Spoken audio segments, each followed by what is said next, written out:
Well, a very good evening to you. Thanks for clicking on this special video blog this evening. I'm actually wanting to have a brief discussion and explanation, so to speak, of the overall pattern and basically the factors that correlate and play into my long-range winter forecast.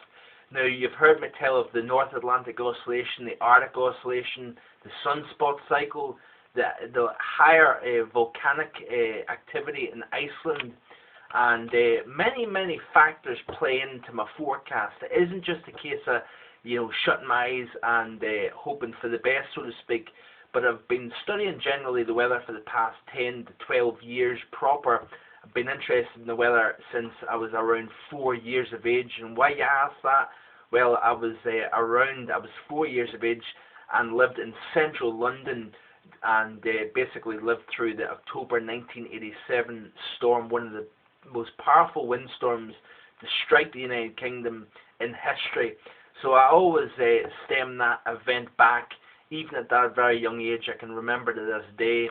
I'm now 28 years of age, and I can remember that like it was yesterday. I think that was the seed to my interest in the weather. But folks, the pattern itself is very interesting. You've heard me tell of the North Atlantic Oscillation remaining positive.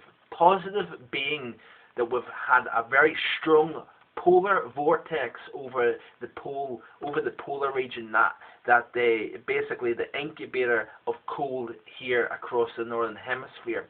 When the North Atlantic Oscillation, that is a measure of sea level pressure between Iceland and Portugal, when that's in a positive phase, we've got a lack of blocking over the high latitudes of the northern hemisphere. What does that mean? The air in the upper levels can flow freely west to east, and we've been seeing that. It's been quite an interesting past few years. In fact, the past couple of years we've seen an increase in blocking high pressure. So we've seen a negative North Atlantic Oscillation. What that means is we've had high pressure bubbles of warm air that have developed in the high latitudes of the hemisphere. What that's done is it's basically split apart the polar vortex over the polar region, and the stratospheric warming, which is probably the trigger to a negative North Atlantic Oscillation. When you warm the stratosphere, you're basically releasing the very potently cold air down to the ground, and as it does so, as that stratosphere warms up, therefore we see high pressure build over the North Atlantic and Greenland, and as that warmth then replaces the super cold air over the northern hemisphere, it then develops troughs either side of that ridge of high pressure. So it basically blocks that normal west to east flow in the upper levels of the atmosphere. It then pushes maritime, unusually warm air that shouldn't be there northwards. As that does so, that cold air to the north has to go somewhere. It doesn't just disappear.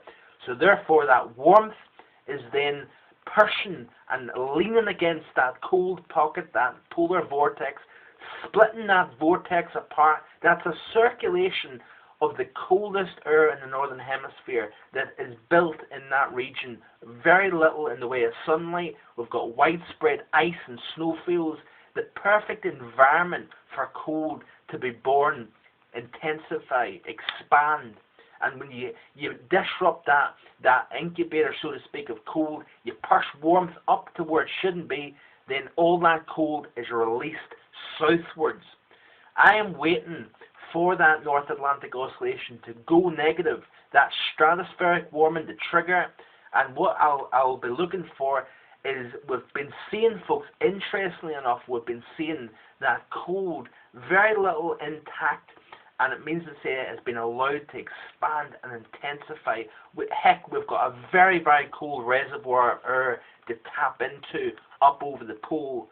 And basically what I would say to you is this: we need to be careful what we wish for, folks, because I believe with the increase in volcanic activity over the past couple of years over Iceland, that tends to be a bias towards increased blocking over the high latitudes.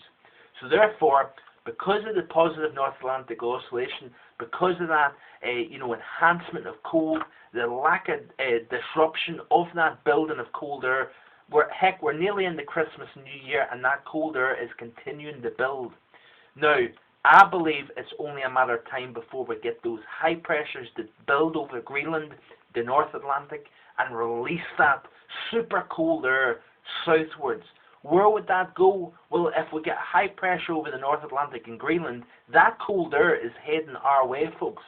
And I do believe that I did forecast -16 to -21 Celsius during the month of January. I still hold on to that. We've got plenty of things here to back up these ideas. I believe that we're entering a return to a colder next 20 to 30 years here in the Northern Hemisphere. We've seen 20 to 30 years of warmth, but the sun has been very quiet recently. In fact, it's been as quiet as what it was back in the Little Ice Age. Now, we have seen a small increase in activity over the sun, but it remains quite low. That lower energy released towards the Earth tends to produce widespread cooler temperatures here in the world. And I think the combination between increased volcanic activity, which allows a more bias towards blocking over the Northern Hemisphere, as well as that, we've got a very low solar cycle, and those two combined could lead to trouble down the road. I think, folks, it's only a matter of time before we see the warming of the stratosphere, and of course that release of cold in the upper levels down to the surface is only a matter of time. I do continue to look at that North Atlantic oscillation, and are we going to see that flip? I believe it's going to come soon. I hope this has made sense to you, and continue to check back for the latest updates. Bye for now.